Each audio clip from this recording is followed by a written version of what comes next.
Hi, class, and welcome to week 3 of Real Game of Thrones. This week, we are paying special attention to what one's gender role would be back in the Middle Ages. And what I ask of you to do during this class and even throughout our discussions for the entire course is to really transport yourself back in time and think the way a medieval person would think. So today, especially when we're addressing things such as gender roles, you really need to drop all of what society today says about what gender roles are.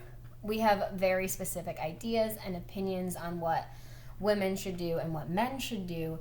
However, back then, these ideas, concepts, everyone's role was very, very different. And with the previous classes you have seen in the previous lectures in this class, along with your reading from the book Medieval Life, I would hope that you started to gather some ideas and information about how gender roles during this time were very, very different. During the readings, you would have found out specifically that women's place is strikingly different than that of today, and what we will even see later on when we approach the Renaissance period at the very end of our course. Today, though, we're going to look at what a female's place was back in those early medieval ages, and it has a lot to do with the church, with where women believed good and bad fell. And so when we look at a woman's place, I'm really going to just break it down into 3 different categories for you.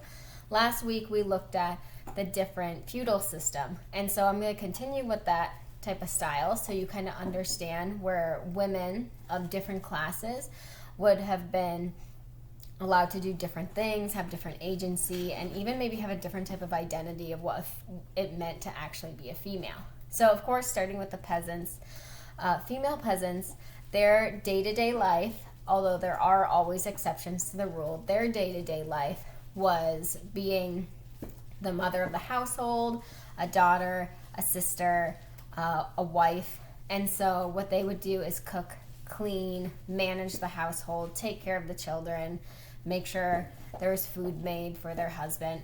And the biggest idea here for women is that they were underneath their husbands. So they were to do everything their husband, their brother, their father, whoever the male of the household was, told them to do. And the main job of a woman during her life, especially before she became married, was to remain chaste, to not be impure, to be devoted to God, to listen to her husband, do his bidding, her father's bidding, again, any male of the household, and of course to take care of the children. Their main goal, especially as we'll see with the noble women, is they should be bringing forth sons for their husbands. Now, looking at women who were not just peasants, we're going to look at the nuns next. So if you were put into a nunnery, you were most likely going to have more of an education than peasant women. So this does give women a little bit more power. In some ways, they're allowed to read, they get a small bit of an education. But of course, again, instead of the part of bearing children, of course, like the peasants, these women were meant to devote their entire lives to God. But again, they are listening to the men above them, whether that be the priests or even the Pope himself. Now looking at noble women, this is the most interesting to study during this time because you do get a lot of different cases from women who did not meet necessarily the standard of what women should be during this time, which we will talk about in the later part of this lecture with Empress Matilda. So noble women were, again, underneath men. They were not allowed to participate in politics, even though we see how some women try to infiltrate politics by getting their husband's ear. But in general, and in most countries, England, France, Spain, all the different parts of Europe, women were seen as either places to get family into higher society by marrying them up in class, so becoming a duchess, a duke, a baron, advancing in different areas of the feudal system, but they were also meant to, of course, bear sons, because sons would continue the family line, which to nobles was extremely important. And as we will see with Empress Matilda, her father's luck kind of ran out because he didn't have a son. And so what happens when you don't have a son is a big question for these noble families, because they don't want their line to die out. A noblewoman, though, of course, she might have been allowed to be educated depending on who her father was, but most of the time, again, it was sewing, dancing, learning French would be, for the English women, would be a big thing. Just becoming more cultured, a lady of court. With Eleanor of Aquitaine, which we'll see later, she brought in a lot of courtly love and more manners, foreshadowing to that of the Renaissance. And so these women were truly meant to just be in front of men, pleasing men, in order to achieve a good marriage, a higher marriage, advance their family's place in society, and then, of course, bear sons, be chaste, not be sinful. So they had to be fully devoted to their husband and attend church and be what a godly woman would be like. But now we're going to look at a woman who was not so female proper back in medieval England, and that is Empress Matilda. So Empress Matilda, as you know or should know from your readings, and I encourage you to either stop the video or go back and reread the readings from this week from Helen Castor, an expert in Matilda and female queens from the Middle Ages, or read Charles Beam's The Lioness Roared. He is also considered an extreme expert on queens of England and what it meant to be a queen, or what queenship was during this time. So Empress Matilda is a very interesting case study. Empress Matilda was the daughter of Henry I, who he came from the line of William the Conqueror. So Matilda is 3 generations down from this man who came in and took over England, which we talked about last week. And so she was very, very close to her father. She did have a brother, but unfortunately he died, and so her father was left with her. And many sources tell us that Matilda's father, Henry I, loved his complete devotion to his daughter, truly loved her, brought her up in different studies, helped her understand politics and understand the people of England. This was very rare for this time. However, Matilda ends up getting married first to an emperor and then to Geoffrey of Anjou. Anjou is a certain part of France known for its culture, and has a big part of land. So she was married to a man who was a famous warrior as well and conqueror. And so she helped him rule that part of France. So keep that in mind, because once Henry I dies, England is without a king and without an heir. And so the English people have 2 choices. The first is to go with Matilda and have her come back because she's the only living child of Henry I. However, during this time, having a woman on the throne is unheard of. And nonetheless, she's already married to a French man. The English and French, as you should already know, based even today from sports we see on TV, are highly competitive. They don't necessarily want a French man ruling.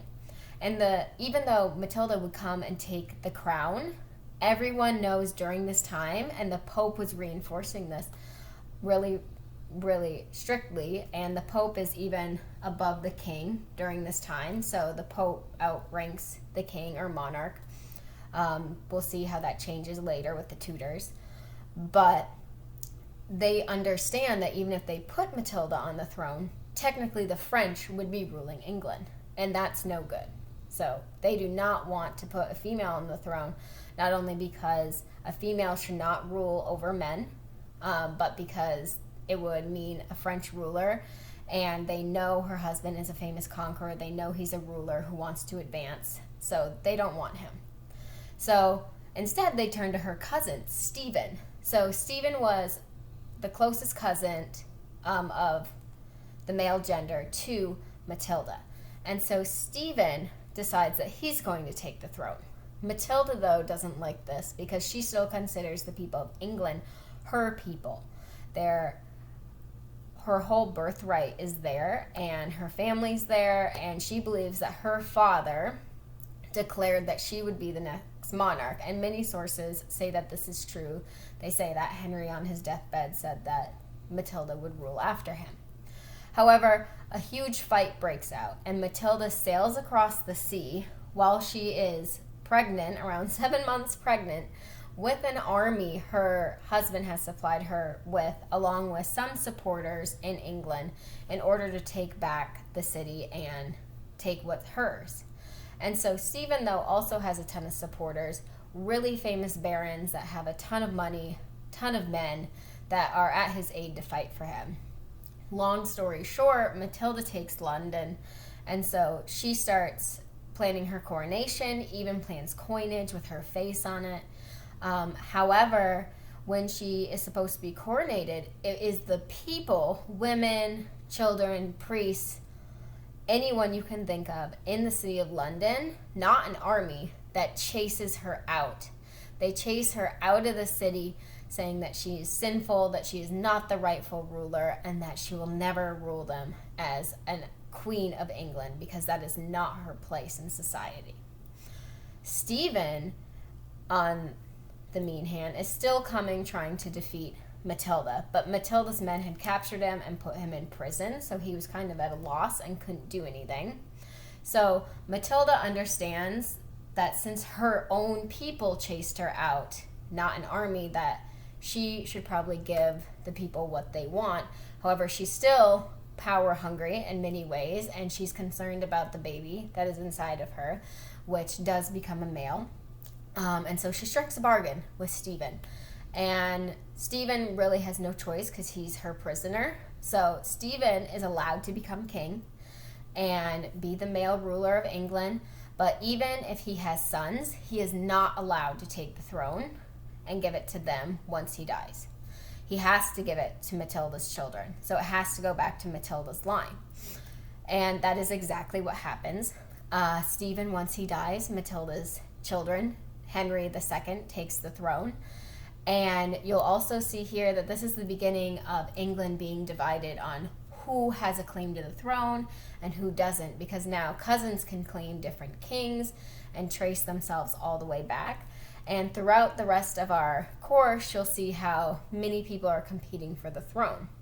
But to get back and looking at Matilda, I want to ask you to think about why the people would have done what they've done. Do you think that it was because she was a woman? Do you think it was because they didn't want her husband to end up ruling? Do you think it's a combination of both?